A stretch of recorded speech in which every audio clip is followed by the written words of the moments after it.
TunePocket.com.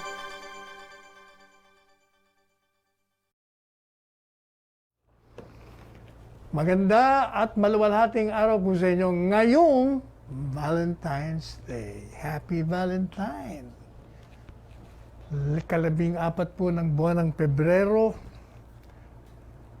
taong 2021. Linggo po ngayon.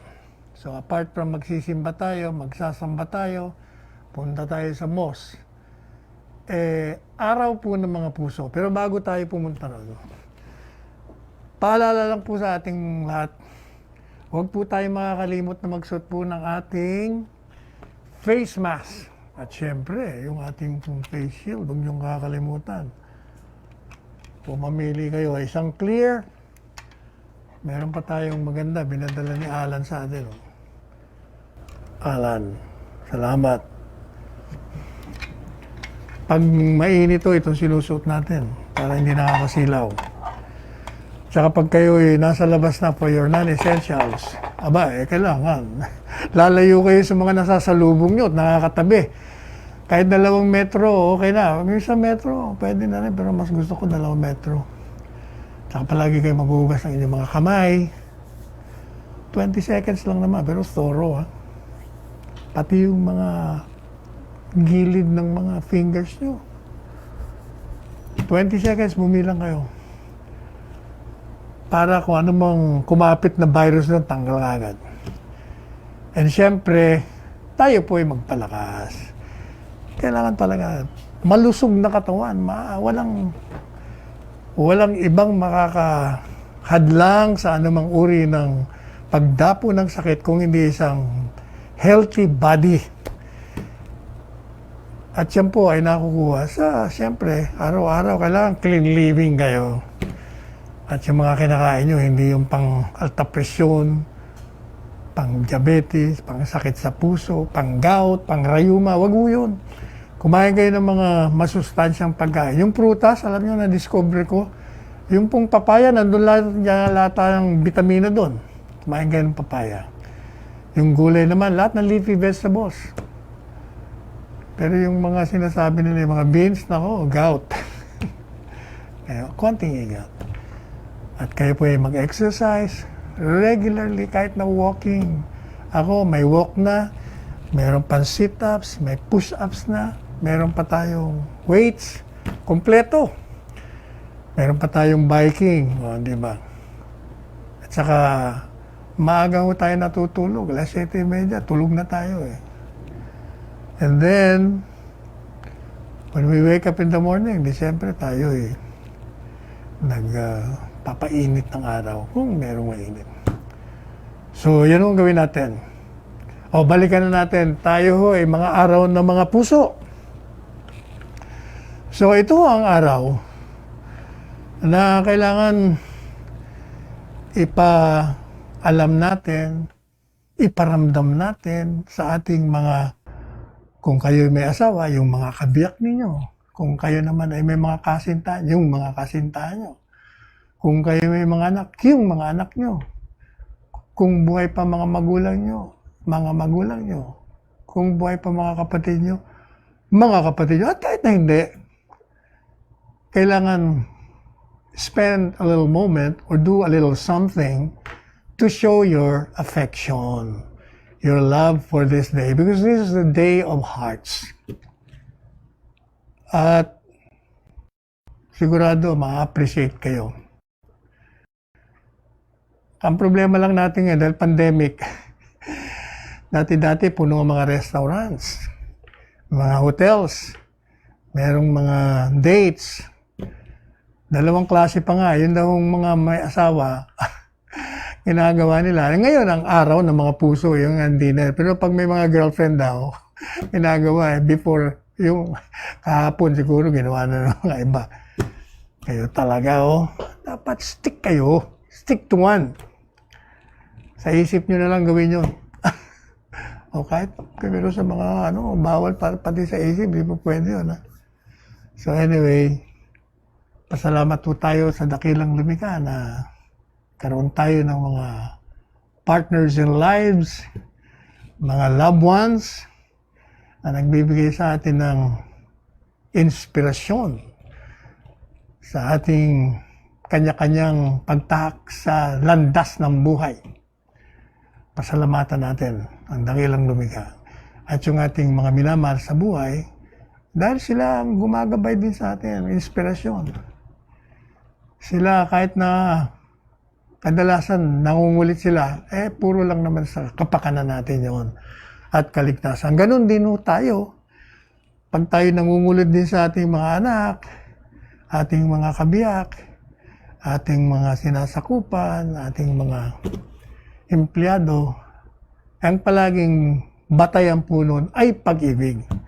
So pinapaabot ng programang ito at ang inyong lingkod ang ating pagbati at ang ating wish sa inyong lahat na magkaroon tayo ng magandang buhay at manatili tayong nagmamahalan sa isa't isa.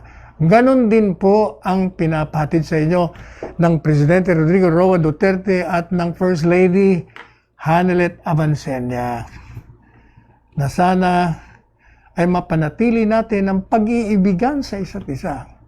Sa totoo lang, alam po ninyo si Presidente Duterte, naniniwala talaga yon. Kung kayo ay mayroong pag-ibig sa puso,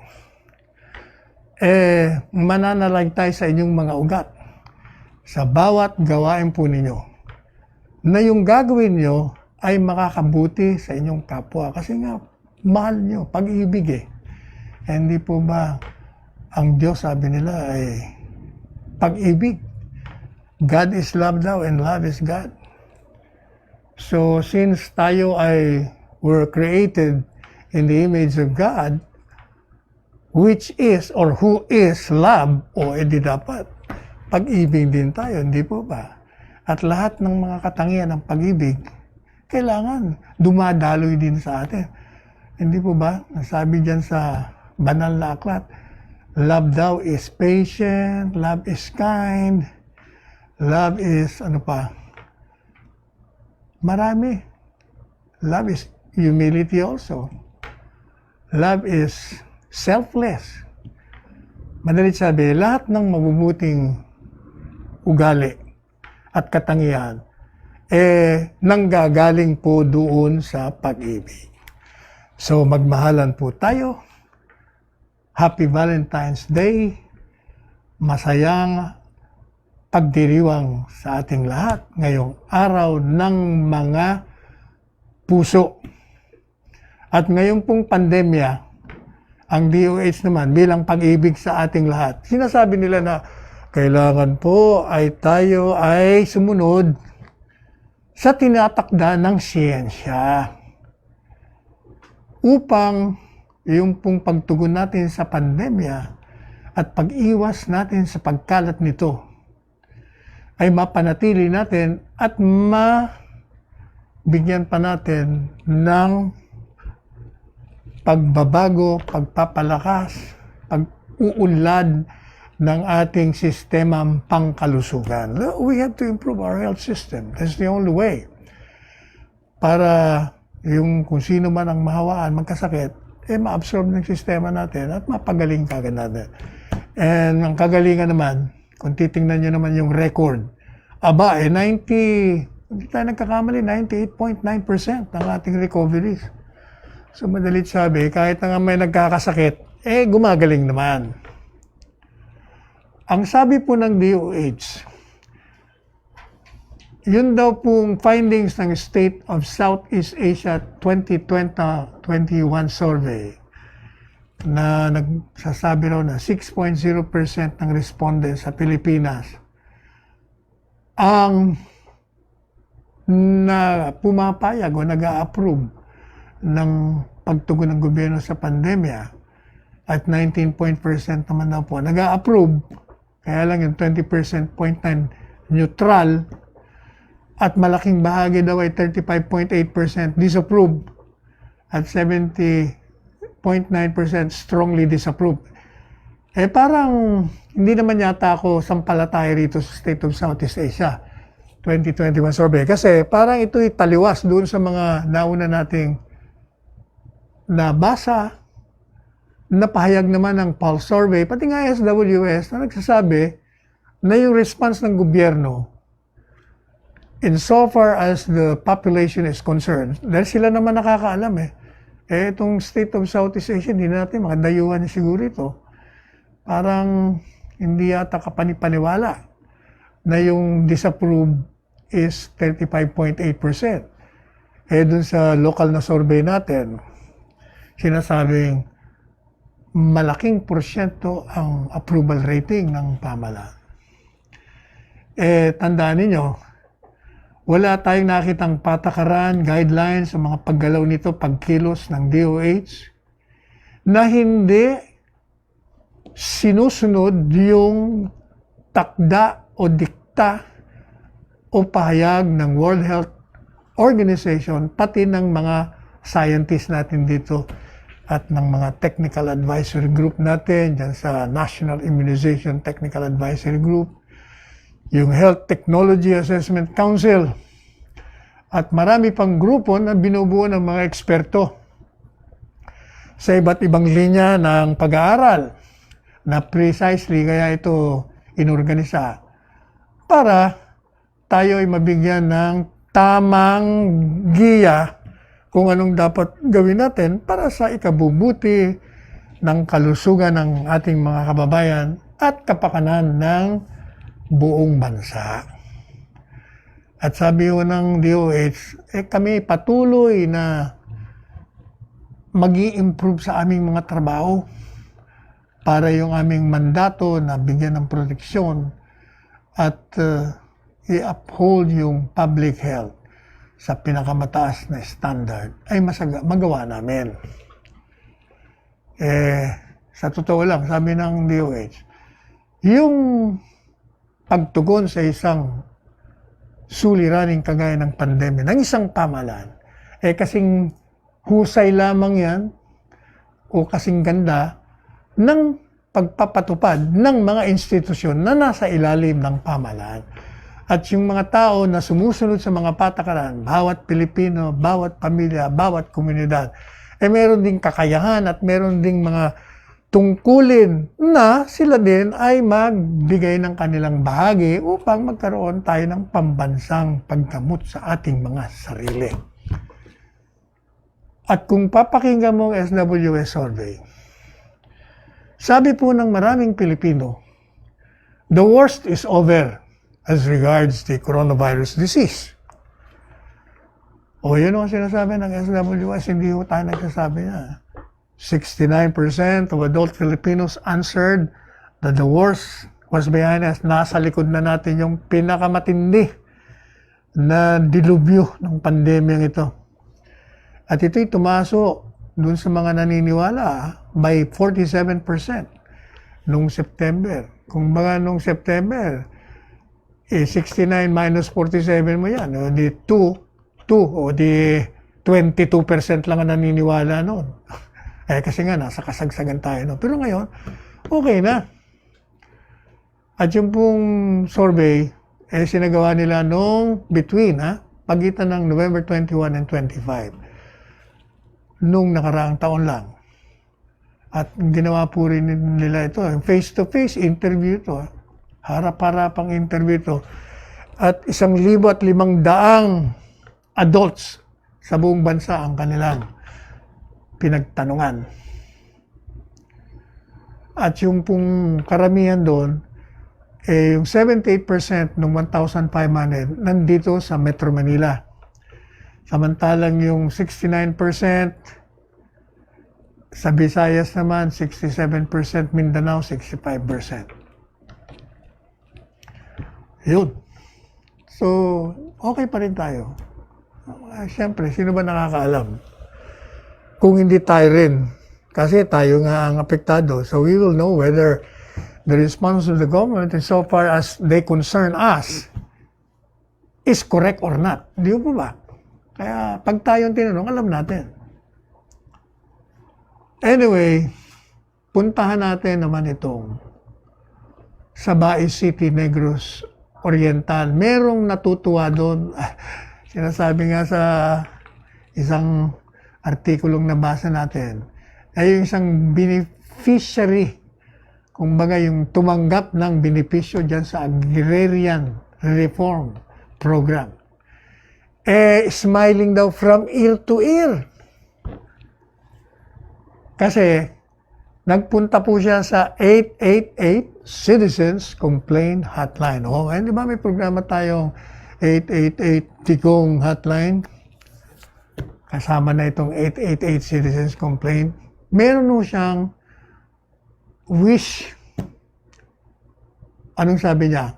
Nung pumunta siya sa 888 Citizens Complaint Hotline. Sana raw magkaroon siya ng Certificate of Land Ownership Award o yung tinatawag na CLOA na sana daw yung kanyang wish, yung kanyang pangarap magkatotoo.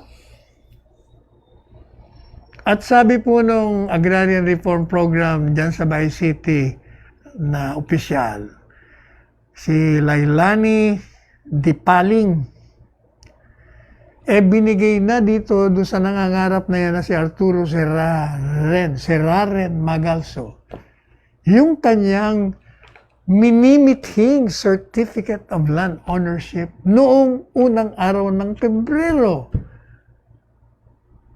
10 araw na nakakaraan. At ito, 4 na araw lamang matapos itong tumawag sa 888 on air sa kanyang concern. Dahil nga wala siyang nakukuha at wala siyang pag-aaring farm lot na matagal na raw inaward sa kanya pero hindi naman binibigay sa kanya. Kaya itong 888 Citizens Complaint Hotline, bakit ang trabaho kagad ni-refer sa Department of Agrarian Reform at gumalaw naman kagad.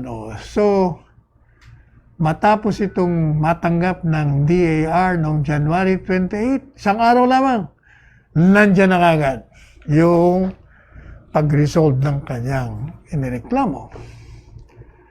Kaya mabilis ang reaksyon. Tandaan nyo, itong hotline, ang gumawa po nito ay si Presidente Rodrigo Duterte. A year after he assumed the presidency, 2017, upang tugunan ang lahat ng mga lehitimong issue, mga pangangailangan, mga reklamo, mga request na pinapaabot sa palasyo o sa Malacanang ng kahit na sinong tao o grupo upang magkaroon kagad ng mabilisang pagtugon at solusyon. Kaya tuwan-tuwa na kayo. Congratulations, meron ka ng Certificate of Land Ownership. Samantala, binibida naman po ng DTI sa pamamagitan naman ng kanyang financing arm, yung Small Business Corporation, na inaprubahan na daw po noong Pebrero 9, 2 days ago, a total of 29,695 loan applications sa ilalim naman ng Bayanihan COVID-19. At yung Assistance to Restart Enterprises Program to provide micro, small, and medium enterprises with urgent relief needed to restart their business amid the pandemic. Pero nyo yun, dami na na-aprobahan. 21,695 applications. Kaya sabi ho ng ahensya, ini-streamline namin yung application process para mas maraming mga negosyo ang makaka-avail nitong serbisyong ito. At ito pong SB Corporation has completed its evaluation of loan request sa loob lamang ng 7 araw. At lalong mas mabilis kung mas kompleto yung dokumento nyo na kinakailangan nyo isumite, approve kagad. At wala po sa pangkasalukuyan, sabi ni Secretary Mon Lopez, na backlog sa kanilang loan evaluation. At yung pong mga loans coming from Bayanihan Cares Program, tandaan nyo, walang interest ito. At hindi rin kailangan na magbigay kayo ng collateral. At ito ay available sa lahat ng MSMEs, Small Medium Enterprises, Cooperatives, hospital, pati yung micro enterprises, tourism businesses. Basta in operation at least 1 year, pwede na. Pati na nga yung mga bumabalik na OFWs na gusto ring pumasok sa startup business, pwede rin kayo mag-apply ng loan. At syempre, meron din training kayong papasukan dahil meron nga kayong loan. Hindi naman kayo marunong mag-operate ng isang negosyo, wala rin. So, yung pong mga gustong magsumite para makakuha kayo ng loan, o padaanin nyo sa www.bayanihancares.philippines. Dapat pinapalabas natin sa screen yun. Ulitin lang natin. Maliit lang yung small letters lang yung tatlong W, www, tapos period, www, dot, tapos capital letter, Bayanihan, capital B, small letters A, Y, A, N, I, H, A, N. Tapos karugtong na karugtong po, all capital letters naman, CARES, C-A-R-E-S, puro capital po yun. Tapos dot o period, PH. O, ulitin natin ha. www.bayanihancares.ph. O, sinulat nyo ha, para maka-apply na kayo.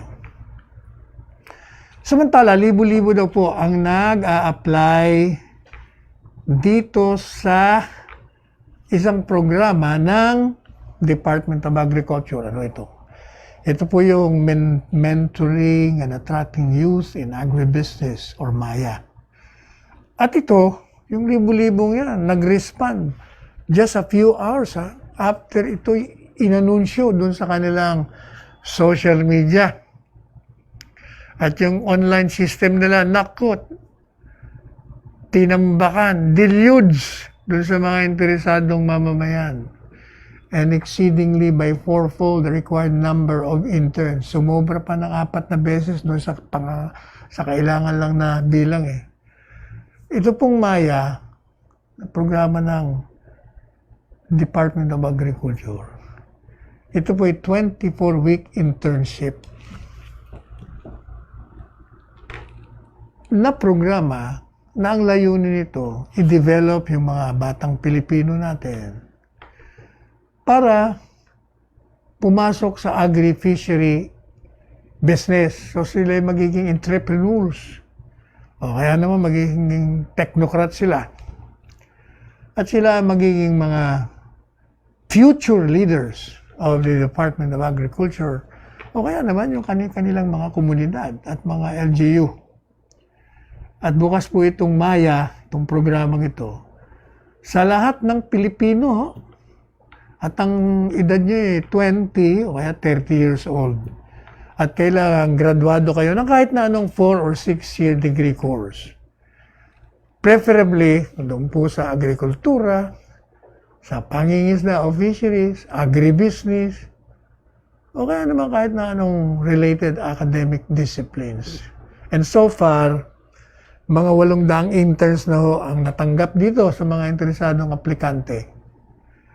At ito'y tinatayang aabot ng 3,000. And they will be deployed as interns to different Department of Agriculture, National Office of the Secretary, and Regional Health Offices for 24 weeks. At meron itong allowance, hindi lang, akala nyo, gagastos pa kayo. Meron kayong 20,000 monthly allowance. So hindi mo napakaganda ng ganitong programa. Samantala, natatandaan nyo, itong programa natin ng una sa lahat, yan ang pagmamayabang natin. Tayo ang unang nanawagan na ang problema talaga sa bakuna, hindi yung mga sinasabing may korupsyon, hindi sinasabing may preferred tayong bakuna, hindi sinasabi yung mabagal, hindi sinasabi yung kulang, hindi sinasabing bakit hindi ganito, ganyan. Ang sinabi natin, ang problema natin, mahigit sa kalahati ng populasyon, sabi ng Pulse Survey, at nabalidate nga ng Quezon City yan Pati yung ibang pinupuntano natin, sinasabi ni talagang marami ang ayaw magpabakuna. Kaya hindi po ba sabi natin mga senador, mga kritiko, pwede ba? Dito na lang muna tayo mag-concentrate. Mag-educate tayo. Kaya pati nga si Dr. Esperanza Cabral, si Dr. Saldana, si Dr. Francisco Duque, at sino pang mga doktor, nananawagan din tayo magtiwala sa bakuna. At hindi ba sabi natin sa inyo, bawat isa sa inyo, merong kanya-kanyang sphere of influence na paniniwalaan kayo. Rightly or wrongly, dahil meron talaga tayong mga fans, bawat isa, lalo na yung mga public figures. Pag tayo nagsalita, pag mayroon silang duda at sinabi na, hindi, okay nyo, etong paniwala, naniniwala ko. Kaya hindi ba sabi natin, itong programang itong unang nanawagan, at in fact, we called on Secretary Martin Andanar. Sabi natin, Secretary Martin, trabaho mo ito. At mabuti naman itong Secretary Martin, tumugon naman agad. Kaya kita nyo, nagkaroon kagad siya ng mga programa dyan sa PCOO na nananawagan. At he echoed our line na talagang dapat bawat isa sa atin merong mga sinatawag na sphere of influence. Tayo yung manghikayat na magpabakuna. Ang problema talaga actually, hirap na hirap din tayong papaniwalain, papagkatiwalaan. Dahil nga dun sa Deng Baksa controversy, talagang maraming natakot nun Yan ang naging problema natin. Ba't habang tumatagal, dyan naman sa Amerika, dati-dati, marami din ang ayaw magpabakuna. Pero lately daw, medyo 70% na rin ang naniniwala na kailangan nila ng bakuna. Hopefully, ganyan din tayo. Kasi, pag hindi ho natin maniwala kayo, sayang lahat. Yung paghihirap natin, kaganda-gandang nakakakuha na nga tayo out of 20%. Marami na tayong nakukuha ang bakuna. Meron nakautang pa tayo. Darag sana ang bakuna rito. Pagkatapos, nandiyan nga ang bakuna. May ready tayong mga freezing storages. At wala tayong problema sa pagpapadala dun sa mga lugar. Ang problema, paano kung ayaw magpabakuna yung karamihan? O di may problema tayo. Di nagsayang lang tayo ng pera. Nagsayang lang tayo ng pagod. Nagsayang lang tayo ng lahat ng panahon. Hanggang pati na nga yan sila Secretary Galvez. Napulaan na, napagdudahan pa. Biro nyo. So let's concentrate. Let us tell our countrymen, listen to the doctors and the scientists. They say na makakatulong to. At bago pa nagsalita si Dr. Fauci, nauna rin tayo magsabi. Diba sabi natin, ka 30% pa yan, 50% pa yan na efficacy, meron pa rin percentage na makakatulong sa pag-iwas o sa pag-prevent. O hindi ba yun din sa amin, Dr. Fauci, na niretain siya na consultant sa response sa COVID-19 sa US ni President Biden. Sabi niya, the percentage of efficacy that are being given to this vaccine will reduce transmission kahit pa nga ilang porsyento yan. So, yun po ang pakinggan natin. Anyway, mag-break muna ho tayo para sa ating lalamunan. Magpahinga tayo mainit na tubig. Okay, yung pong Davao City, handang-handa sa ilalim ng pamumuno ni Mayor Zara Duterte. Ready po sila sa pag-roll out ng bakuna. Lalong-lalo na sisimulan nila sa mga frontliners, medical frontliners. At yung pong hospital nila doon, yung bago na maganda, maraming bed capacity, Southern Philippines Medical Center. Na-identify na ho ito para dun sa bakuna at pag mayroon pa raw sobra, ibibigay nila sa mga ospital pag dumating yung mga bakuna. dahil sila Mayor Sara po, lumiga sila ng magandang programa sa bakuna na kara-karakan nilang ipapatupad pagdating ng mga bakuna. At sabi ni Mayor Sara, kailangan talaga, unang-una, ang babakunahan ay yung mga medical frontliners.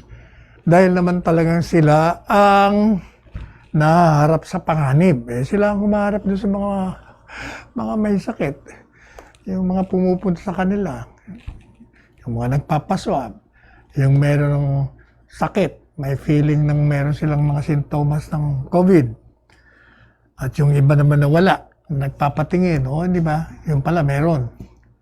Kaya talagang sila dapat ang una nating babakunahan. Para, pag alam na silang nabakunahan din, may kahit silang, hindi na sila matatakot, magtatrabaho na sila. And kasi sa ngayon, talagang nandun din yung fear na pag ikaw'y frontliner, di mo alam kung pupunta ka sa ospital, pagtatrabuhan mo, di mo alam kung baka makakuha ka ng mga COVID dun, may sakit. Pero siyempre, iba na yung it will boost your confidence. Tataas ang pagtitiwala mo sa sarili mo na hindi ka tatamaan ng COVID pag may bakuna ka na. At susuot mo pa rin siyempre yung mask mo at yung face shield. Meanwhile, ito naman si Tony. Ano ba sinasabi naman ni Tony Contreras? Tama-tama ang nito Tama-tama ang kanyang pangalan Contreras, kontra. Mahilig tong din kumontra. Bihirang-bihira itong sumulat ng nasa tama O anong sinasabi niya? Sabi niya, wanted ideal candidate for 2022.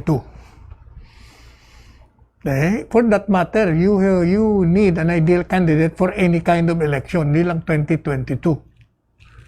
Kaya nga noong 2016, nagkaroon tayo ng ideal candidate, nanalo naman. O ngayon, sinasabi niya, after 15 months, ito na naman tayo, meron naman tayong halalan. At ng mga Pilipino na, magkakaroon na naman ng pagkakataon na bumoto at maghahanap na naman ng isang misaya para iligtas ang ating bansa. At nakikita raw niya na marami ng mga familiar faces na lumalabas sa political landscape. At ang pinaka-prominente ay si Davao City Mayor Sara Duterte sa panig ng administrasyon at si BP Leni naman daw sa panig ng oposisyon. At meron din daw iba mga pangalan yan. Yung iba naman, kilalang kaalyado ni Presidente Duterte. At binanggit nga yan si Senador Manny Pacquiao. Pati na yung dati daw Senador na Ferdinand Marcos. O kaya naman, galing daw dun sa maliit, shallow bench. Maliit na pagkukunan dyan sa oposisyon. Na yun na daw nangyari sa oposisyon. Wala na mapagkunan sino nga naman pipiliin mo? Piliin mo si VP Leni, mahina. Piliin mo si Pangilinan, lalo na. Piliin mo si Duran, wala rin. Piliin mo si Ontiveros, nako, isa pa. Wala ka talagang pagpipilian niya sa oposisyon At yun daw pong popularidad ng Duterte, talaga namang whether daw ito sa kabutihan o sa kasamaan. May diferensya na ito kabutihan daw kasamaan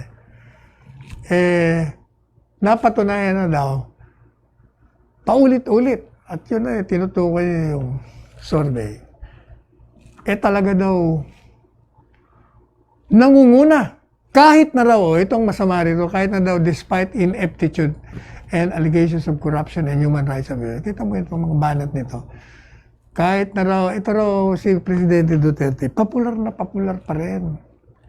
At walang kaduda-duda na palaging nangunguna sa pagtanggap sa taong bayan. Kahit na raw merong mga kahit daw may kawalan ng karunungan sa pamamahala. Kahit na raw merong mga akusasyon ng korupsyon at pang-aabuso sa karapatang pangtao. Ano itong lokon to? Alam mo, Tony Contrary, kung totoo yung sinasabi mo,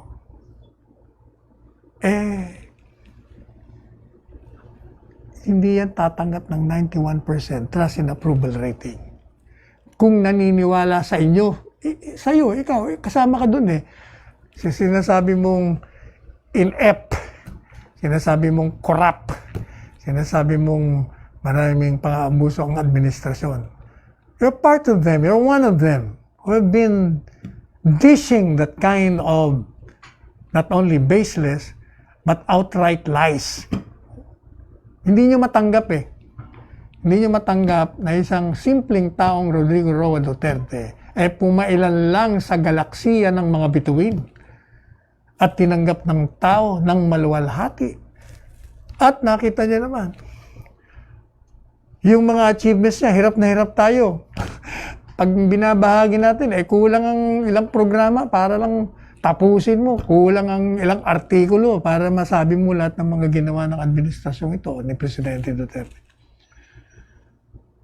Kaya sabi nung si Anthony Contrary, there is no way daw na Robredo, o tama ka dyan, or anyone from the political opposition can win against a brand that has become a political cult. Wala daw mananalo dyan kay Duterte. Galing sa oposisyon. Kasi nga daw, ito yung naging isa ng cult. Kung baga, meron siya talagang following na hindi mo na matitinag, masisira. Kaya daw, kung gusto mo raw hamunin itong si Duterte, brand, sa eleksyon sa 2022, at kung gusto mo magkaroon ka ng pagkakataon na manalo, kailangan one has to come to grips with the reality that Robredo or anyone who can easily be framed as a Dilawan has practically a zero chance. So, ito tama ka rito. For the first time, tama ka. Na kung lalabanan mo itong Duterte, lalo na yung Duterte, kailangan tanggapin mo ang katotohanan na ikaw daw VP Lenny at kahit na sino pa dyan sa oposisyon na napakadali niyong ibigay yung moniker na mga yelo o dilawan, talagang zero. O biro mo zero. O yan. Anthony Contrary. Biro mo, zero chance ka. Ako nga, 2% pa binigay ko eh. Ikaw, zero. Pero itong kontrabana niya, ang kailangan natin ay isang kandidato na merong kakayahan na tugunan at sirain itong Duterte brand. Kung baga sa damit, Louis Vuitton ito, o kaya naman, ano pa ba? Yung mga branded clothes, Gucci. Kailangan, kung meron ka rin ilalaban dito, maganda rin yung brand mo. Sirain mo itong brand na ito. Butasan mo, sabi ni Anthony Contrary. At kailangan daw merong isang kandidato with an aura that can tickle the political imagination. Then you're referring to Sara Duterte, wala namang iba. Hindi ba? Wala, talaga. At least tama ka rito. O ito naman si Ellen Tordesillas. Ako nangangantsaw din. Sabi niya si Mayor Sara daw, hele, bago kere. Gusto naman, pero kunyari ayaw. At itong pamagat ng kanyang column, ito na may kinopya doon sa Jose Rizal's masterpiece na Noli Me Tangere. Na ibig daw sabihin ng hele, bago kere, yung isang nagpapanggap na hindi interesado sa isang bagay, pero sa katotohanan, talagang desperado ngang gusto na maging. At alam nyo, sa nakarang sabi niya, sa nakarang 2 linggo, hindi lang 2 linggo, matagal na yan. Biglang sumulpot, parang mga kabuti, na biglang nagsulputan yung Sarah run for president. Sabi naman daw sabi nito si Ellen Tordesillas, itong si Mayor Sara, dati sabi nito, hindi siya tatakbo. Sabi niya noong January 15, I'm not being coy or I'm doing a last minute. If the whole country doesn't want to believe that, then I can't do anything about it. Not everyone wants to be president. I am one of them. Pero daw noong January 31, after 16 days, iba na yung kanyang kinakanta. Ngayon daw pwede na siyang tumakbo kung susuportahan siya ng oposisyon. Alam mo, Ellen, mababaw ka rin, Hindi naman nababago yung kanyang posisyon. Ayaw niya talagang tumakbo. In fact, when she said that I will only run if the opposition will support her, that even strengthens her posturing. Bakit kamo? Kasi she's imposing an impossible condition because no opposition will support her. Kaya pinapakita niya lang sa'yo na ayaw niya talaga. Kaya hindi yan heli-heli bago carry. Ayaw niya talaga. At hindi yan strategy. Yung sinasabi mo noong 2016, strategy ni Presidente, I should know. It took me 10 years. Ayaw niya talagang tumakbo. Ngayon nga, nagsisisi siya, di ba? Di ba? Inabihan niya tayo na, sabi ko, you impose that burden to yourself. Halakak na matunog. Sabi siya, excuse me. I did not impose that burden to myself. You imposed that to me. Nung hinikayat ko siyang tumakbo. At talagang sa totoo lang, alam nyo, mga kababayan, maniwala po kayo, talagang ayaw nitong dalawa. Pero, nasa sa atin ho yan, yung ideyang yon, pag yan ay tinanggap, kinagat, niyakap, at pinalipad sa aire, at pagbaba sa lupa, ay lalong pinatingkad ng sambayanan at sila na mismo ang nakikiusap at tumatawag ng kanilang panawagan na tumakbo si Mayor Sara bilang presidente at si Mayor Digong na ngayon ay presidente na tumakbong vice alkalde. Aba, alam nyo, kahit na ayaw nyo, hindi po pwedeng hindi rin kayo tumugon sa tawag ng tadhana. Kasi, mahirap pong tumanggi sa tawag ng sambayanan. Kasi, hindi ba sinasabi na, the voice of the people is the voice of God. Ang tinig ng mamamayan ay ang tinig ng dakilang lumikha. Pag tinanggihan mo yon, baka makarma ka. Kaya hindi ba sabi ko sa inyo, yung akin, ideya lang yon. That's for the people to accept it or to reject it. But it appears na as things are coming to fold, lumalabas talagang ang daming mga lumalabas na mga tarpulin kung saan-saan. Run, Sara run. Duterte, tandem, 2022. Unbeatable team. Hindi po ba? Kaya nga pati itong si Secretary Bello, sumama na rin sa atin dati-dati, kung matatandaan nyo, nung unang nilabas natin to, Duterte, yung isang kasama ko, ano lang yan ni Panelo? Personal niya lang yan. Ako, ngayon, isa siya sa mga nagbibigay ng mga glowing tributes on the qualities of Mayor Sara. Ganyan naman tayo, alam nyo. Sabi nga ni Presidente Duterte sa akin, ikaw, meron kang quality, para kang Sino nga yung lagi niyang sinasabi na nakakabasa daw tayo ng future. Hindi naman ako totoo yun. Ako, ang ang napapansin ko, meron tayong mga, kumbaga, hindi naman sa mamalaki. But I notice also, there are ideas that I present to the public. Nasa simula, naku, they criticize me. Sabi niya, sira ulo niyan, Panelo. Pero, pagdating ng araw, abay, nangyayari. Hindi po ba? Gaya nga nun. 6 na taon bago nagkampanyahan noong 2016, suot ko na yung Run Duterte Run, para ako si Raulo doon dyan sa Green Hills, sa Unimart. Yung mga nakakaalala sa akin yan. Bakit daw pinapatakbo ko si Mayor Duterte? Pero nangyari, di ba?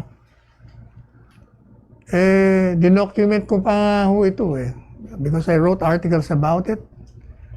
Siguro mga 5 artikulo. One of these days, papakita natin sa inyo yung mga sinulat natin sa opinion. Sinimulan natin sa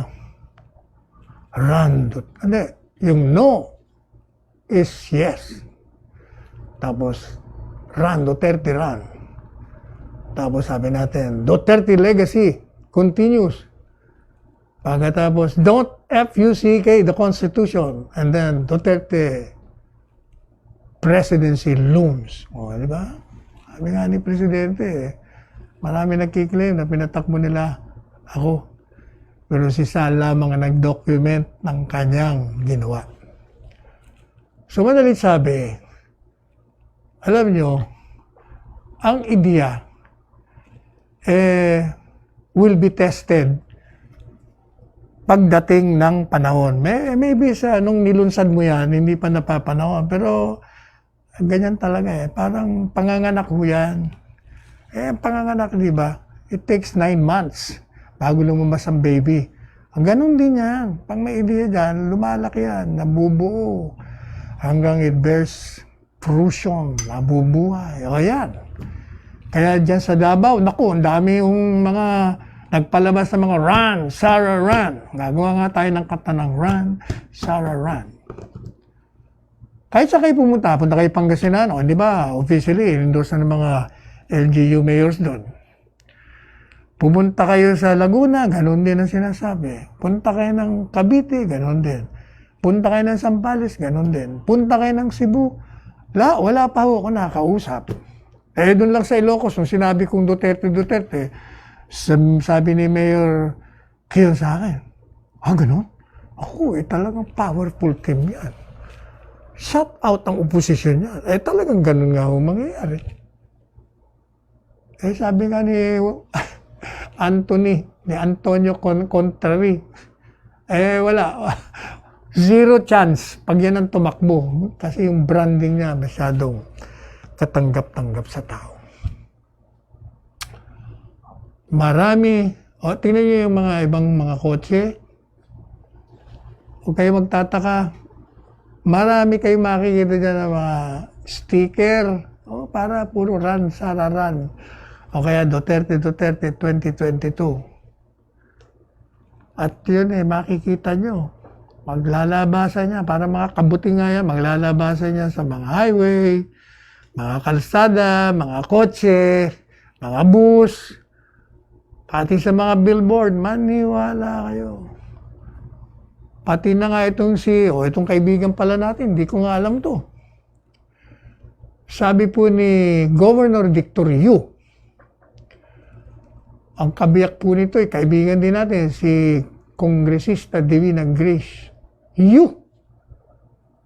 Aba sila pala ang nasa likod ng mga 2 tarpaulin streamers dun sa entry ng Junction Road ng Labangan Town and the Numalinaw Town Highway.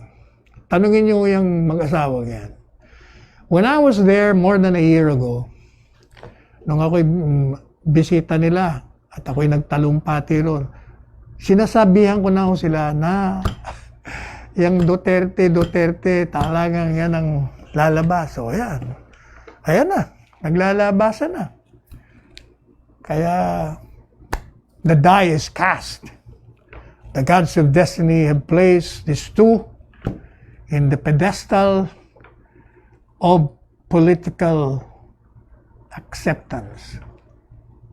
And the people are really embracing it. Marami pa ho yan. Between now and October, na ako, maniwala kayo. Kaya yung oposisyon, mga kaliwa, hindi nila malaman, para silang hilong talilong, para silang headless chicken.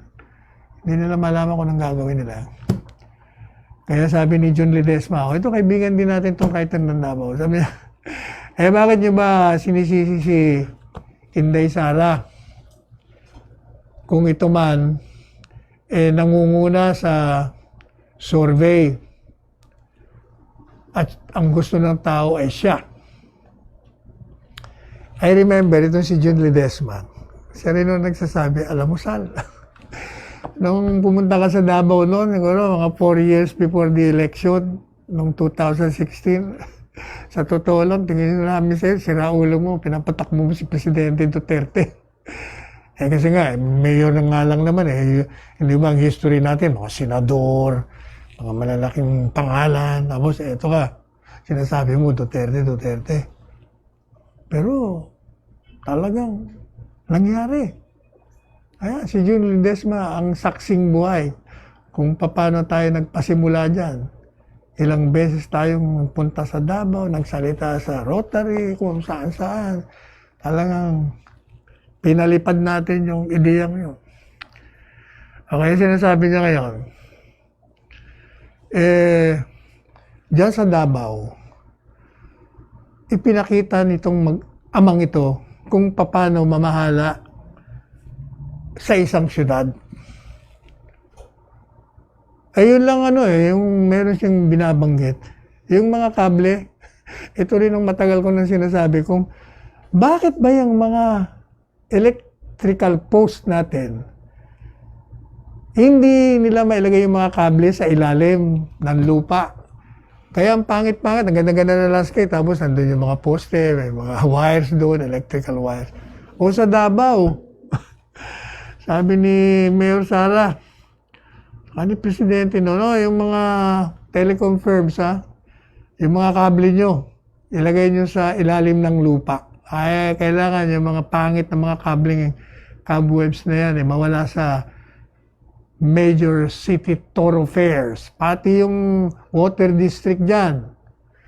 Kailangan mag-deliver kayo ng tubig. Sa madalit sabi, itong si Mayor Sara, naipakita niya na hindi lamang dahil siya may pangalang Duterte o anak siya ni Mr. Duterte, ni Presidente, kundi talaga may sariling kakayahan din Kaya huwag niyo siyang sisihin na siyang nangunguna at huwag niyo rin sisihin kung bakit ayaw niya. Ayaw niya talaga. Pero, sabi nga natin, que sera, sera, what will be, will be. O, hindi po ba? Ay, nako. O, ito namang si Monico. Sino naman itong ngayon ko lang narinig pangalan nito. Ano kaya ito ni Secretary Delphine Lorenzana? Sabi niya sa isang artikulo niya, Duterte's time running out. Monumental failures.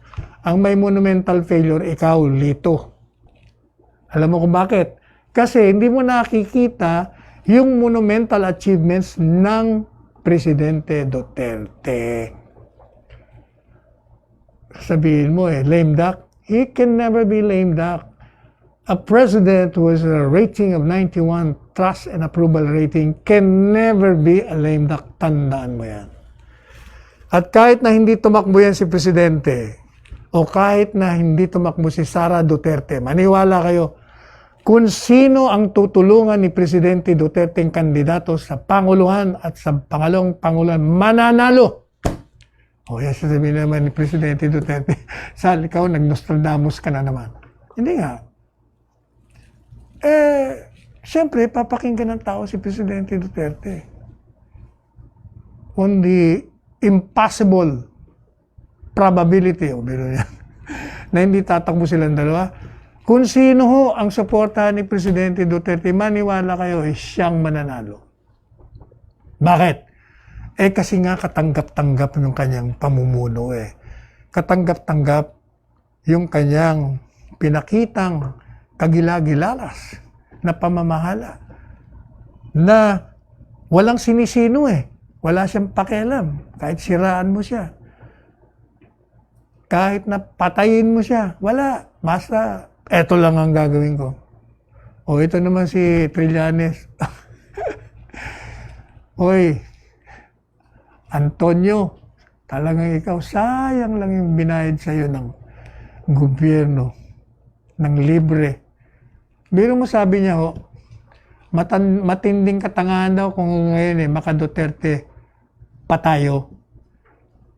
Ibabalik ko kaya sa'yo, mas matinding katangahan na hanggang ngayon ay hindi ka naniniwala na si Presidente Duterte ay katanggap-tanggap sa sambayan ng Pilipino. Kaya magising ka na sa bangungot mo. Para pareho lang kayo dyan, mga oposisyon.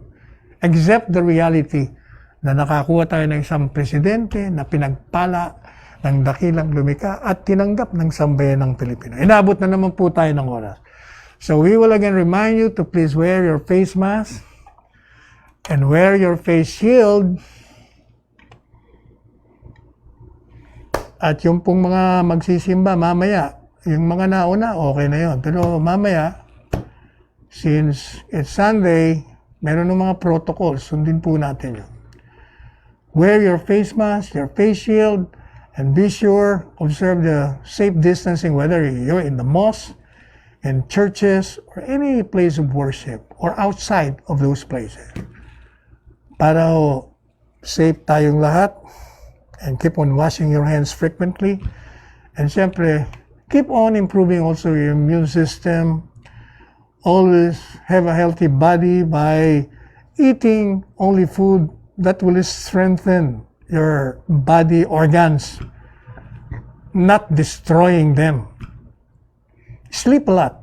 8 hours a day at least. Exercise. And drink a lot of water. And most of all, if you sleep and wake up at night, please do not forget to pray to God Almighty and to thank this God, the creator of all things visible and invisible, for the lives that He has given us. At pati na yung pagdugtong sa ating buhay sa araw-araw. At sa kanyang mga bounties and blessings na binibigay sa atin. Humingi rin po tayo ng gabay na tayo sana ay palagi siyang nasa likuran natin o nasa harapan natin, nasa tagiliran natin upang tayo ay akayin sa tamang daan, lalong-lalo na pag tayo ay tumatapak na sa daan ng mga tinik para mailagay tayo sa daan ng mga rosas upang makarating tayo sa daan ng kaluwalhatian. Ako po ang inyong lingkod, Salvador Panelo. Hanggang bukas, Lunes naman, so 2 to 3 tayo. Nagsasabing, let us tread the path of roses. And let us go beyond the path of thorns.